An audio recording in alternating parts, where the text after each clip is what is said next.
Nancy Flores de la revista Contralínea. Presidente, antes de hacerle mis preguntas, quiero despedirme de este ejercicio de libertad de expresión y de derecho a la información muy importante. Rompió el cerco mediático impuesto por las corporaciones a lo largo de los años y me parece importante reconocer, en el caso de Contralínea siempre trajimos los temas que investigamos, usted siempre tuvo respuesta a las preguntas que le hicimos de manera amable y le reconocemos por ello.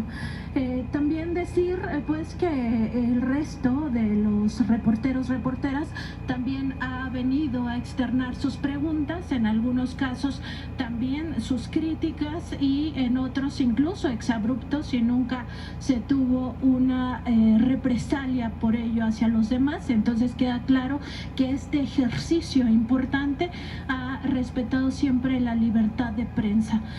Quienes no se atrevieron jamás a venir a hacer sus preguntas o cuestionamientos, pues queda claro que lo que les gusta o lo que les parece muy cómodo es estar detrás de los micrófonos y desde ahí lanzar sus temas, algunas veces de desinformación, de infodemia, de posverdad, de mentiras abiertas, directas, y que lo que menos querían era una réplica directa. En ese contexto, pues reconocer la importancia de este ejercicio que fue la conferencia matutina, no solo para la prensa, sino sobre todo para el pueblo de México, y que seguramente desde las ciencias sociales, desde las ciencias de la comunicación, se va a estudiar por lo que significa haber roto ese cerco mediático, además en torno a su figura, que ya todo el mundo lo conocemos. Y ahora sí le hago mis preguntas, presidente. En la revista Contralínea conservamos un archivo que se podría decir histórico desde el punto de vista periodístico, y tenemos 3 expedientes importantes para la memoria del pueblo de México, y que se habla justamente de esta memoria y tiene que ver con el expresidente Ernesto Zedillo. En días pasados, y a propósito de que él mismo alzó la mano, ¿no?, al salir de su silencio, usted recordaba en conferencias pasadas, presidente, que es el autor del mayor latrocinio que ha vivido nuestro país, que es el Fobaproa, y también recordaba 2 de las masacres que se cometieron en su sexenio, la de Aguas Blancas y la de Acteal. Habría que agregar también las masacres del Charco y el Bosque, que no se nos olvide también para la memoria. Y en ese contexto, pues decir que este expresidente mintió cuando dijo que tenía que trabajar para mantener a su familia. Tiene una pensión vitalicia que le paga el erario de la nación con dinero del pueblo.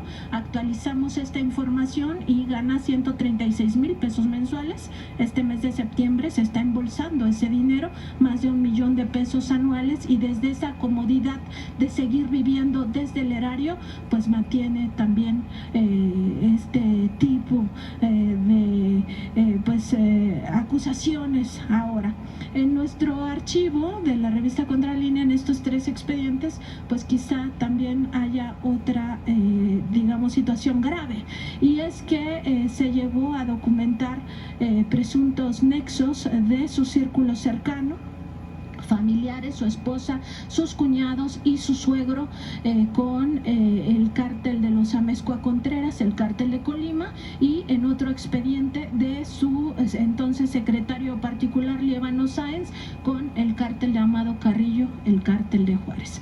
Estos 3 expedientes documentan que de forma indirecta se tuvo esta información. Primero fue pinchando los teléfonos del cártel de los Amezcua Contreras, y ahí surgieron conversaciones con este primer círculo familiar de Ernesto Zedillo. Y en el segundo caso se estaba investigando a un militar desertor que se había sumado a las filas de Amado Carrillo, y ahí se obtiene una declaración de este militar donde se señala que Líbano Sáenz le había dado dinero el cártel de Amado Carrillo le había dado dinero a Líbano Sáenz en el periodo de campaña, a pesar de que fue una campaña muy breve la de Ernesto Zedillo. Todo esto viene importancia del momento para recordar quién fue este personaje, pero sobre todo porque los tres investigadores principales tuvieron represalias. Uno de ellos fue asesinado, otro fue exiliado y otro más fue encarcelado de por vida hasta su muerte. Entonces, preguntarle, presidente, pues sobre esta hipocresía de Ernesto Zedillo de pues al final venir a decirnos que estamos entrando a una dictadura y que esto ya no es democracia y que a él no le convence y no le gusta lo que está pasando en México, por favor.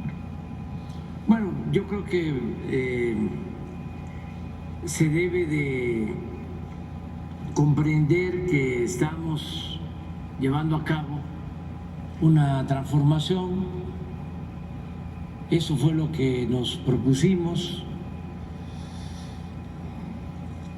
Nosotros tenemos la convicción que no se puede enfrentar una decadencia, que era lo que se padecía en México. No solo era una crisis económica, de bienestar social,